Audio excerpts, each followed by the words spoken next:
हमारा मुद्दा कल का एक वीडियो वायरल हुआ, एक ऐसे आदमी द्वारा किया गया जिसका दफ्तर से कोई संबंध नहीं, ना तो उसकी कोई टैक्सी है, ना उसकी कोई बस है, ना उसका कोई ट्रक है, ना तो उसका कोई लोक मित्र केंद्र है। इस तरह उसने दफ्तर के ऊपर आरोप लगाए। हमारे दफ्तर में स्टाफ कम होने की वजह से फिर भी बहुत अच्छा काम चला हुआ है।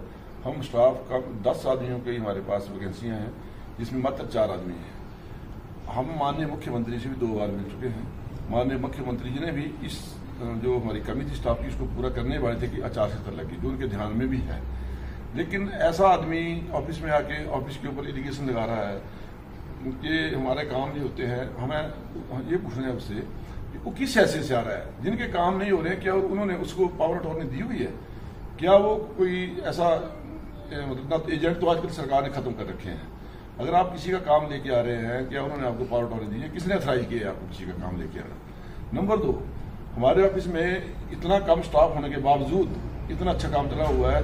किसी का छुट्टी पे जाना या किसी के अपना राइट है, किसी के घर में प्रॉब्लम हो जाती है, किसी की हेल्थ इशू हो जाता है, ऊपर से दिन अलग अलग दिन में अलग अलग इंस्ट्रक्शंस आती हैं। कभी स्कूल चेक करने हैं, कभी लीविंग माइनिंग चेक करनी है हमारा। लेकिन फिर भी हमारे जो स्टाफ है वो दिन रात अच्छा काम कर रहा है। हमारे आरटीओ साहब एक लोकल होने के नाते और इतना अच्छा काम कर रहे हैं कि कभी भी आप जाएंगे आपको टेबल पे किसी का काम कोई पेंडिंग नहीं मिलेगा।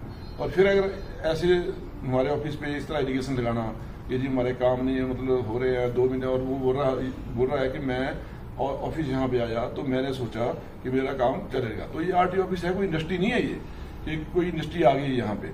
और किस चीज़ का 70% उसका काम जो है वो नुकसान में, जब पहले ये काम ऐसा नहीं करता था। नंबर 2, अब भी कर रहा है, ना तो उसका कोई लोक मित्र केंद्र है। और हम तो इसके बारे में माननीय न्यायालय में भी विचार विमर्श कर रहे हैं, क्योंकि हम हो सकता है कि कानूनी कार्रवाई भी करें।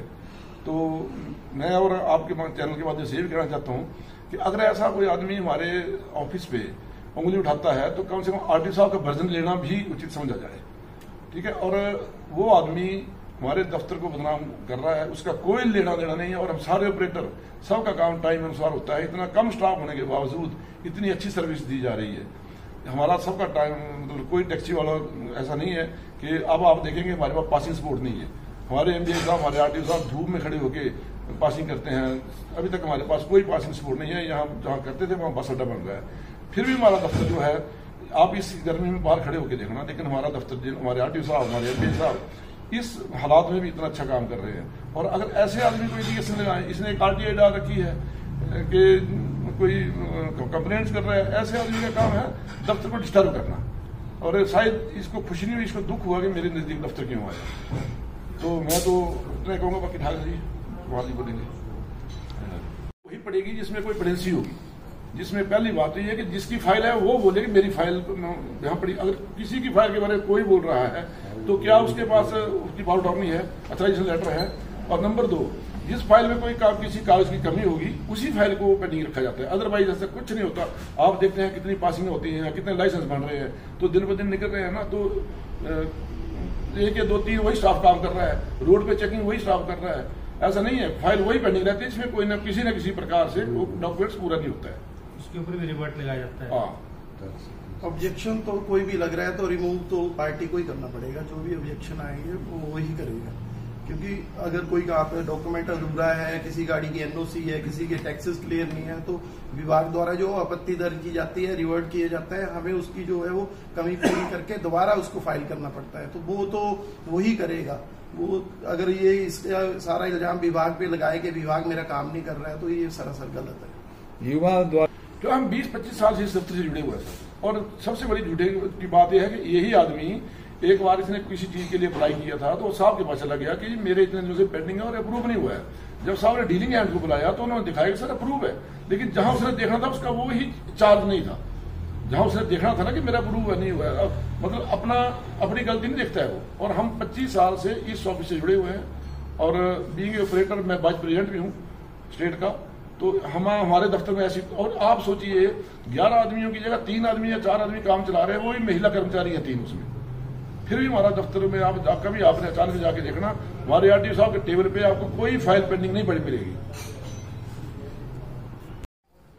ऐसा कल हमें सोशल मीडिया के माध्यम से पता चला कि जैसे लोकल कुमार कोई व्यक्ति है जिसने जो आरटीओ ऑफिस पे जो है ऐसे ऐसे इल्जाम लगाए हुए हैं कि हमारा काम टाइमली नहीं होता, जिसका हम बिल्कुल खंडन करते हैं, क्योंकि ऐसी कोई भी बात हमारे आरटी ऑफिस में नहीं है और जो भी काम है उसमें अनुसार होते हैं।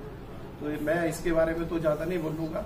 हालांकि हमारे यहाँ पे स्टाफ की कमी है, जिसके बारे में हमें पहले भी माननीय मुख्यमंत्री महोदय को भी बताया था और उप मुख्यमंत्री जो हमारे परिवहन मंत्री भी है उनसे भी सर्किट हाउस में मिले थे। तो हमारा कि स्टाफ की वाकई दिक्कत है, क्योंकि 10 आदमियों को स्टाफ है और 3 आउटसोर्सेज है और 1 रेगुलर कर्मचारी है इस टाइम हमारे पास, और आरटीओ साहब है अकेले काम देख रहे हैं। तो ये जो इसने इल्जाम लगाए हुए हैं बिल्कुल सरासर गलत है और इसका हम खंडन करते हैं। और माननीय मुख्यमंत्री जी के ध्यान में है ये बात, लेकिन वो हमारे स्टाफ की कभी सारी पूरी हो जाती है, लेकिन आचार संहिता लगी, ठीक है, और हम इस बात का पूरा खंडन करते हैं।